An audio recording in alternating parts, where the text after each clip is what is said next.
Selamat pagi, Shalom. Hari ini kita bersama-sama dengan umat Kristiani di seluruh dunia. Kita merayakan Trihari Suci yang kedua, yaitu Jumat Agung. Ini Jumat yang disebut Agung. Karena di Jumat itu ada darah orang yang tak bersalah tertumpah. Karena di Jumat itu ada kasih yang tanpa batas dibagikan. Karena di Jumat itu setiap orang kemudian bisa datang kepada Allah kapan saja.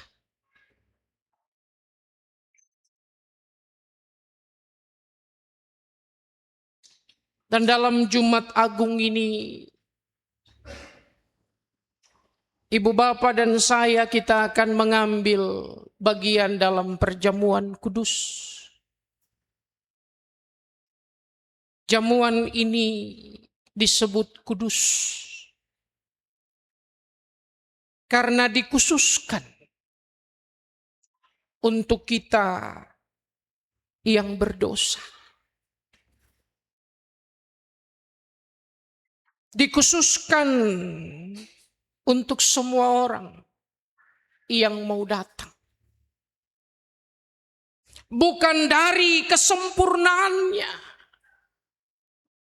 tapi justru di dalam ketidaksempurnaannya.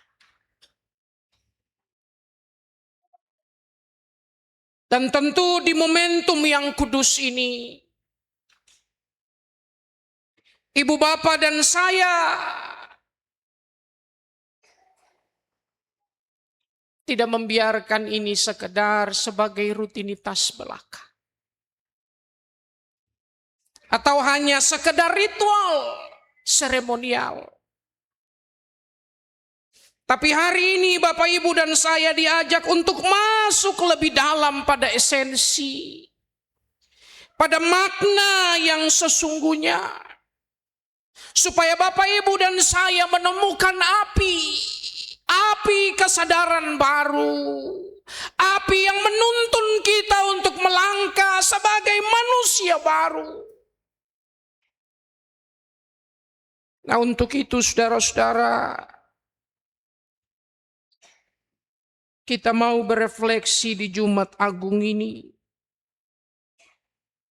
bertolak dari firman Tuhan sebagaimana yang tercatat di dalam Ibrani pasal 4 ayat 11 sampai 5 ayat yang ke-10 yang kita baca tadi. Dari firman Tuhan ini saudara-saudara, Anda dan saya diperkenalkan kepada Kristus yang disebut sebagai Imam Besar Agung. Imam besar yang berbeda dari imam-imam yang lain. Yesus sebagai imam besar yang agung, ia mengerti penderitaan manusia. Ia memahami penderitaan kita. Karena ia sendiri merasakan kelemahan-kelemahan kita. Ia bukan hanya mewakili kita di hadapan Allah, tetapi Ibu Bapa dan saudara-saudara, ia turut merasakan luka kita. Bahkan ia terlebih dahulu menerima luka itu. luka yang teramat berat, teramat dalam. Sebagaimana teriakannya di kayu salib. Allahku, Allahku, mengapa engkau meninggalkan aku?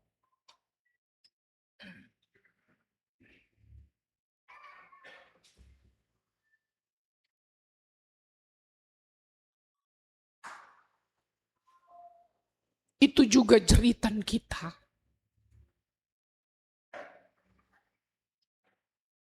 Itu juga jeritan Anda dan saya. Itu jeritan semua umat manusia yang merasakan luka, yang mengalami trauma, yang merasakan keputusasaan dalam kehidupan.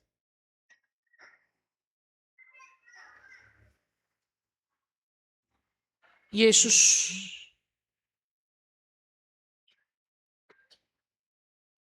dia tahu rasanya kesepian.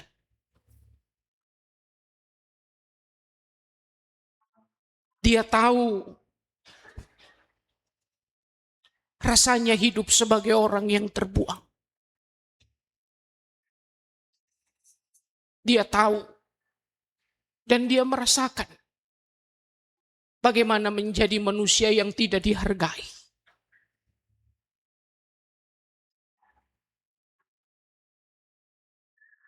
Nah, saudara-saudara, sebagai imam besar yang agung,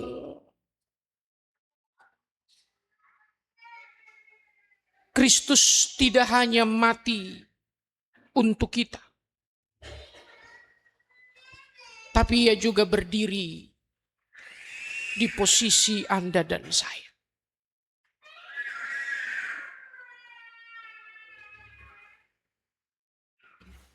Yang kedua, imam besar ini,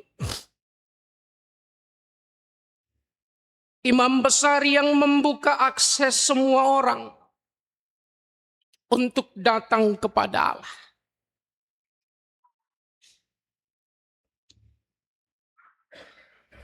Sebelum Yesus,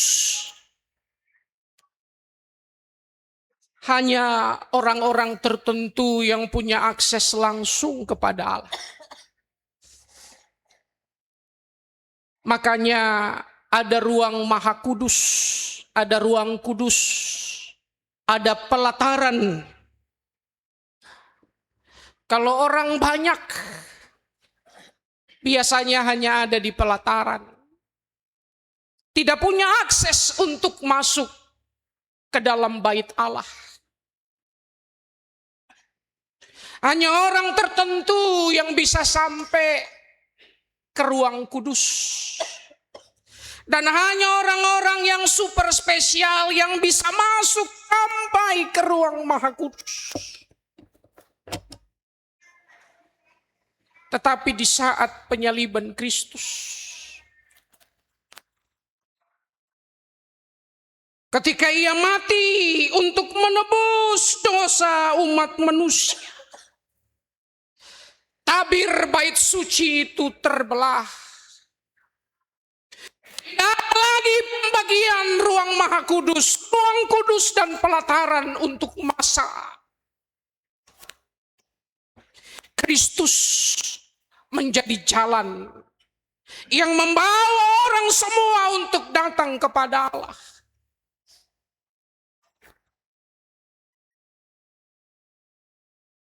Ibu bapak dan saudara-saudara, banyak orang Kristen dalam hidup seringkali merasa teramat berdosa sehingga tidak mau datang untuk ambil bagian dalam peribadahan. Ada banyak orang yang merasa tidak sempurna karena begitu banyak celah dan salah. Lalu tidak mau mengambil bagian dalam pelayanan. Bahkan dulu Dalam tradisi gereja kita, kalau ada orang berdosa tidak boleh ikut perjamuan kudus. Kalau ada masalah dengan suami dan istri, lalu kemudian dia merasa terhukum. Dia merasa tidak layak untuk menerima roti dan anggur.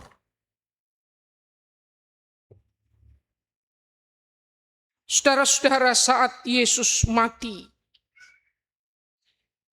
tabir bait Allah itu terbelah. Ada jalan untuk datang kepada Allah. Bahkan Yesus sendiri berkata, marilah kepadaku semua yang letih lesu dan berbeban berat.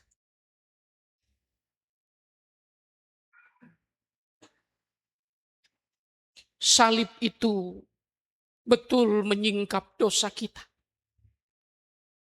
Dan justru karena itu, salib menjadi jalan. Salib menjadi pintu untuk kita datang kepada Allah. Dalam ketidaklayakan kita. Dalam keberdosaan kita. Jadi salib bukan hanya tempat Yesus mati. Ingat, salib bukan hanya tempat Yesus mati. Tapi salib itu menjadi jalan untuk Anda dan saya datang kepada Allah.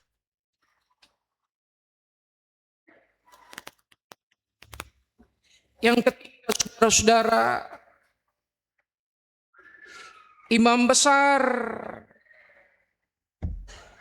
agung yang kita miliki itu imam besar yang menyelamatkan.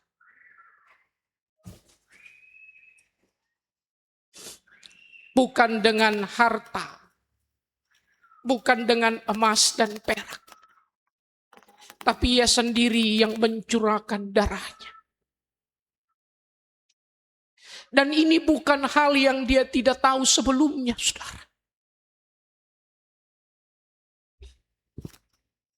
Waktu di Getsemani,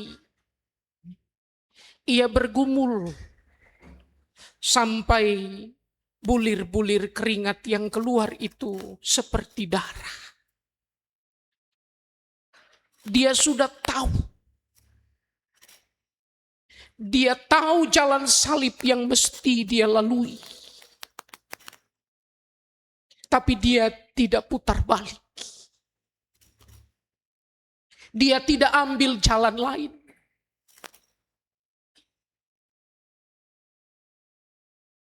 Dan ketika Yesus membasuh kaki para murid, ada Yudas juga di situ.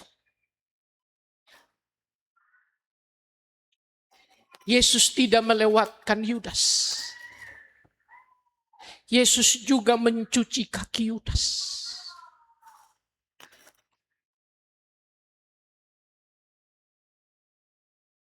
Yesus tahu pengkhianatan. Tapi dia tidak membatalkan rencana agung dari Sang Bapa untuk menyelamatkan manusia melalui pengorbanannya. Imam besar itu, dia disebut sebagai anak Allah karena dia belajar taat. Ketaatan memang bukan soal gampang. Ketaatan kadang membuat kita harus memanggul salib. Ketaatan kadang membuat kita harus keluar air mata. Ketaatan kadang membuat kita harus terluka. Tetapi karena ketaatannya itu, karena kesalehannya itu, karena kasihnya yang paling agung itu, maka Allah memuliakannya.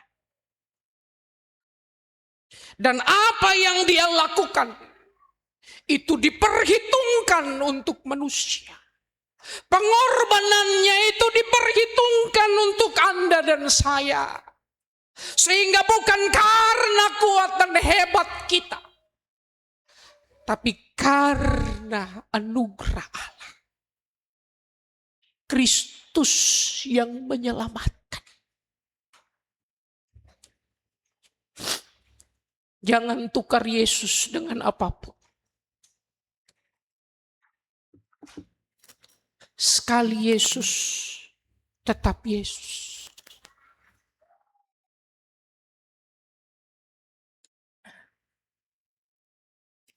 Cintanya tidak tergantikan.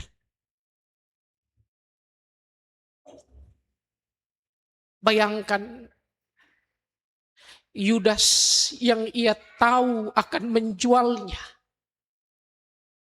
Yesus tetap mencuci kakinya.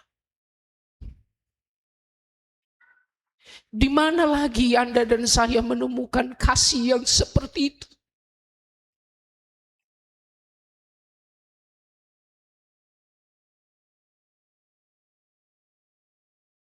Tidak ada. Tidak ada kasih yang seperti itu. Kasih yang paling agung. Kasih yang mau memberi nyawa bagi sahabat-sahabat. Saudara-saudara, di masa Jumat Agung ini, saya mau mengajak kita berefleksi.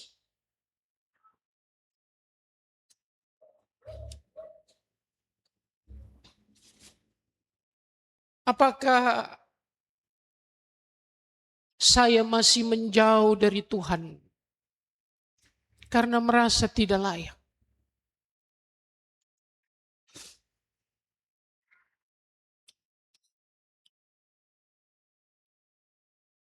Mari ambil pertanyaan itu. Renungkan. Apakah selama ini saya memilih jauh dari Tuhan karena merasa tidak layak?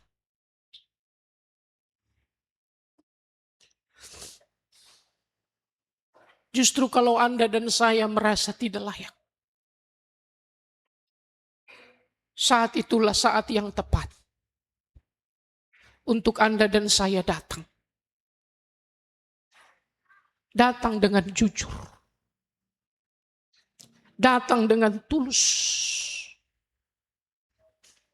Mungkin dulu saya mengkhianati istri saya. Mungkin dulu saya mengkhianati orang tua saya.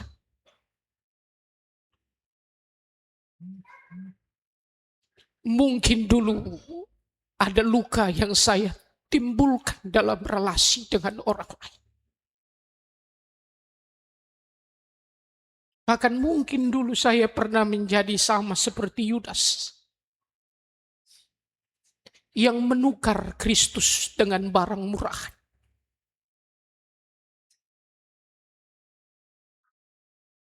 Tapi Kristus mati hanya satu kali untuk selamanya. Dia berkorban satu kali untuk kita semua. Soal berikutnya adalah apakah Anda dan saya sungguh percaya bahwa pengorbanan Kristus itu cukup. Cukup. Apakah Anda dan saya sungguh percaya dengan itu?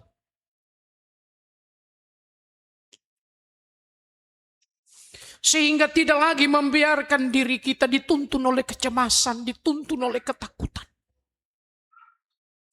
Dituntun oleh keputusasaan.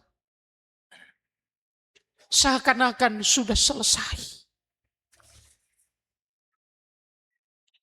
Percayakah Anda bahwa pengorbanan Kristus itu cukup bagiku?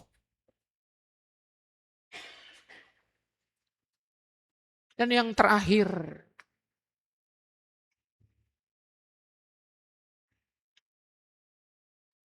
apakah hidup saya merespons kasih itu dengan ketaatan? Apakah kasih besar yang Allah berikan dalam Kristus itu direspons dengan ketaatan?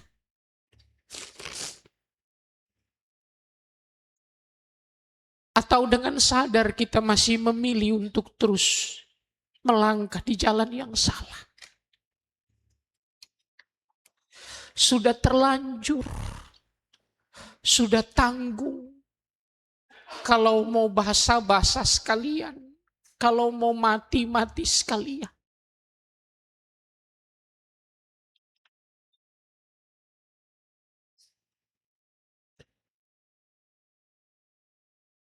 Apakah kita masih punya pemikiran yang demikian?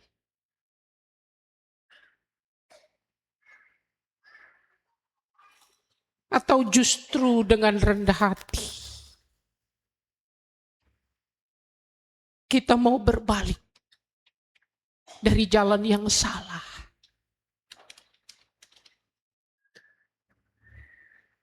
Dia sudah tersalib satu kali. Hanya satu kali.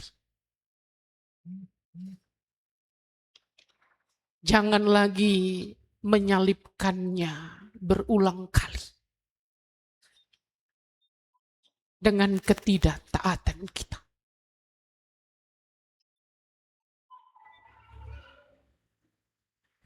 Saudara-saudara,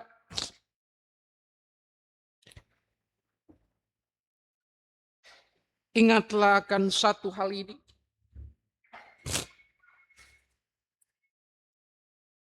Terakhir di kayu salib,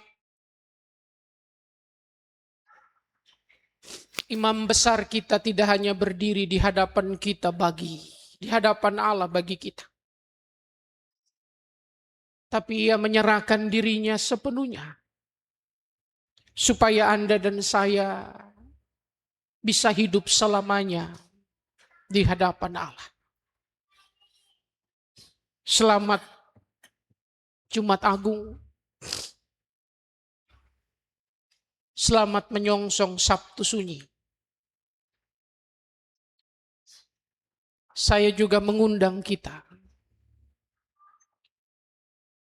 untuk datang di Sabtu Sunyi. Dan kita merefleksikan kesunyian, kesendirian, luka, trauma. Supaya nanti saat Paskah kita bangkit bersama dengan Dia. Menyongsong hidup yang baru. Tuhan memberkati. Amin.